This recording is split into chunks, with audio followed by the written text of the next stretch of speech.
Ταύτης, εν το κόσμος ο άπαντη και τους εξεχθούς μεταλαμβάνους Χριστούς δούλους ο Αγίασον, ότι εσύ ο ευλογών αγιάζων τρέφονται συντηρώντα σύμπαντα Χριστέ ο Θεός ημών, και εσύ την δόξα να αναπέμπομεν το Πατρί και το Υιόν και το Αγίο Πνεύματι, νυν και άιν και εις τους αιώνας των αιώνων.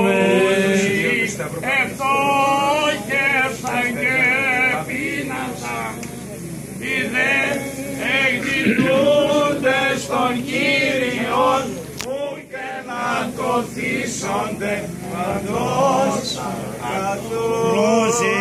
Ευτόχευσαν και πείνασαν, οι δε εκδηλούντες των Κύριων, που και να το θύσονται παντός αγαθούς. Πλούσιοι ευτόχευσαν και πείνασαν, οι δε εξητούντες των Κύριων, που και να το θύσονται παντός